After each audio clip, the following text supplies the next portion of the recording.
Coucou les gars, j'espère que vous allez bien. On se retrouve aujourd'hui sur One Ten Révolution, la Révolution française. Merci pour les 18 vues. 18 vues, c'est énorme. Hier, je sais pas ce qui s'est passé, mais il y a eu énormément de vues. Je vous en remercie les gars, c'est incroyable.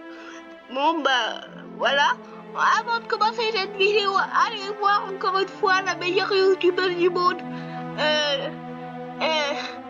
et ma soeur qui fait Sims Actuality, voilà. Bon bah on va commencer cette petite vidéo. Alors, je crois que c'était ça. On va vérifier.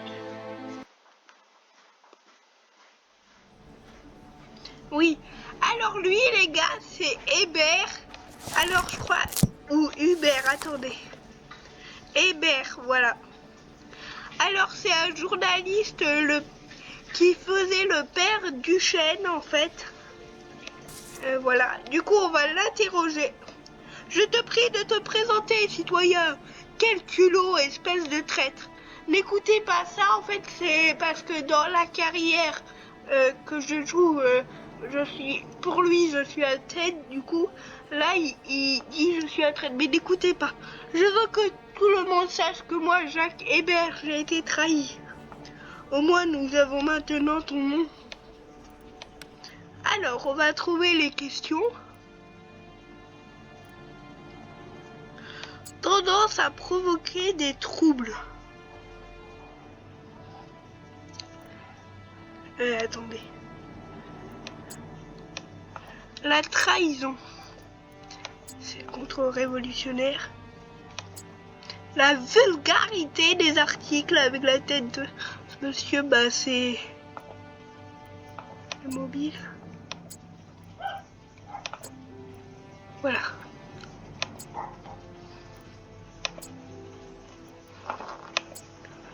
Ces attaques auraient un but politique. Tendance à provoquer des troubles. Je sais pas. C'est contre-révolutionnaire.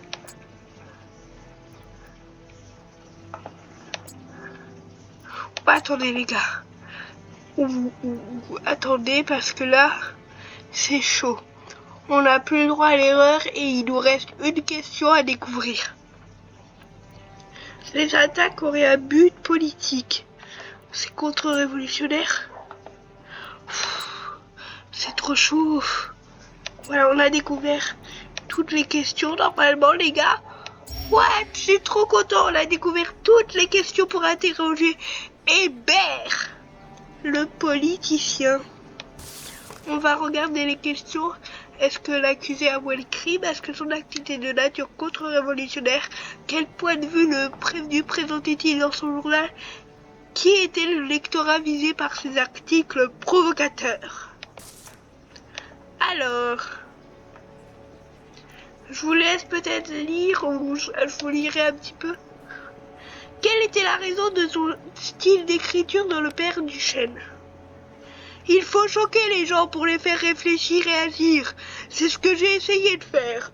Je n'ai jamais trompé mes lecteurs, tout le monde connaissait mon style d'écriture. Mais peut-être as-tu trompé ta conscience qui t'appelait à plus de tempérance et à ne pas blesser injustement autrui. Voilà, je vous laisse un petit peu lire.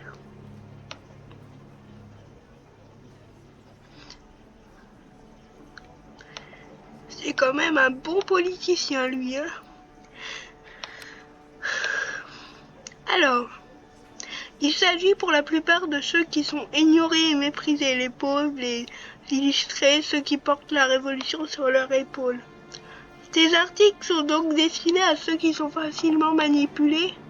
J'écris pour ceux dont l'esprit n'est pas rempli de mensonges murmurés par les traîtres, ceux qui n'ont pas été emprisonnés dans la toile d'araignée, les tromperies et des faveurs échangées. Ouais, c'est un bien politique.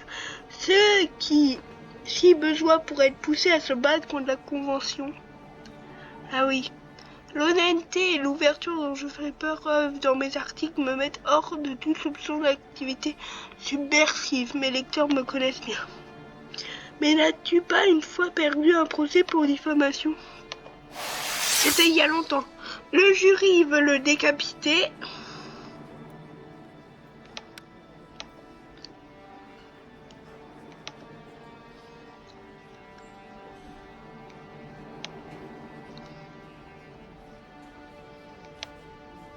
Silence, on a assez attendu ta propagande. S'il y a des émeutes, elles sont dues aux traites corrompus, pas à ceux qui révèlent la vérité. Tant que ce qu'ils révèlent est effectivement la vérité et non leur propre version embellie des événements. C'est ce qu'on appelle la libre communication d'idées et d'opinions, et personne ne peut nous enlever ce privilège. Quel pays t'a donné l'ordre de provoquer des violences populaires? Aucun, je ne sers que la France.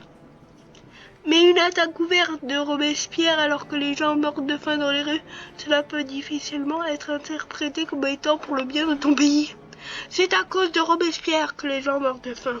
Et de plus, vous m'avez soutenu dans cette attaque. Pour le bien de la France. Vous voyez, bande de scélérats, vous chantez tous le même refrain que moi quand vous y pousse.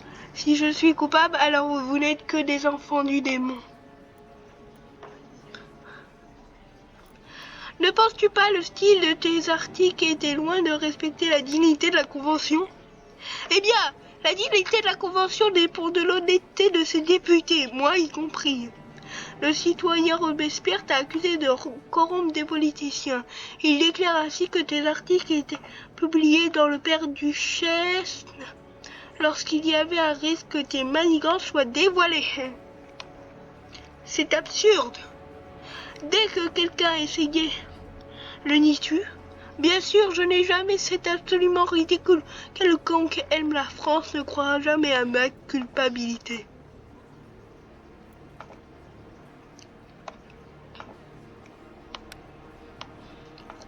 La politique est un jeu répugnant, mais cette soilure ne m'a pas encore touché. Que veux-tu dire? Je n'ai jamais été intéressé par les articles politiques. C'est le bonheur des citoyens qui avait le plus d'importance pour moi. Et tu n'as jamais envié Robespierre? À Robespierre, sa position, le respect dont les gens montrent envers lui? Non, car il ne le mérite pas. Je le mérite car j'ai gagné. Mais c'est son nom qui restera dans les livres d'histoire. Hébert, pas le tien. Il répond pas. Est-ce que l'accusé a quelque chose à répondre? Robespierre n'a aucun talent. Et il n'est qu'un cafard. C'est moi qui mérite de la reconnaissance et je l'ai. Le peuple est de mon côté. Mais le peuple ne te suivra pas sur la guillotine. Bon on va s'arrêter là, je pense, pour ce procès. Alors, c'est des accusations à Robespierre, ils veulent le tuer. Un petit peu comme en vrai. J'ai moins 7 envers les gens du peuple, moins 8 envers les révolutionnaires et moins 17 envers les aristocrates. Va falloir que je tue. Bah oui, je suis obligée, regardez. Sinon, je me fais danger de mort. Risque d'être relevé de vos fonctions, mais pas maintenant. Danger de mort, allez, peine de mort. Et puis Hébert, je pense que c'est un politicien. Je pense qu'il manigance des choses. Bon voilà, on va le tuer. Je vous laisse relire un petit peu si ça vous intéresse le procès en mettant pause. Voilà. Alors, quel était le lectorat visé par ces articles provocateurs? Les pauvres sachant plus ou moins lire. Quel point de vue le prévenu présentait-il dans son journal? La Commune de Paris, la Convention nationale, les Jacobins, je crois. Est-ce que son acte était de nature contre-révolutionnaire? Oui. Est-ce que l'accusé a avoué le crime? Oui, je vais dire... Non, non. Ah mince. Non, je crois pas. Bon voilà. Vous pourrez relire ça. Je condamne le citoyen Hébert à être guillotiné. J'espère que les autres alliés se souviendront de la facilité avec laquelle tu m'as trahi. Guillotinons ce traître. Et j'ai eu un bon travail. Voilà. Bon bah on va regarder c'est qui le prochain et on s'arrêtera là les gars. Si on se fait pas tuer. Ouf. Bon il y aura un jour 11. Peut-être cet après-midi ou peut-être demain, on verra. Et ça sera Antoine Barnave, politicien et orateur célèbre. Oh, l'amant de Marie-Antoinette pour le prochain épisode. Ouh. À bientôt les gars. Et petite chose à dire, une dernière fois, allez voir la chaîne d'Emma, voilà, que je vous ai dit en tout premier lieu de la vidéo. Bon bah gros bisous, abonnez-vous à ma chaîne aussi. Gros bisous les gars, ciao.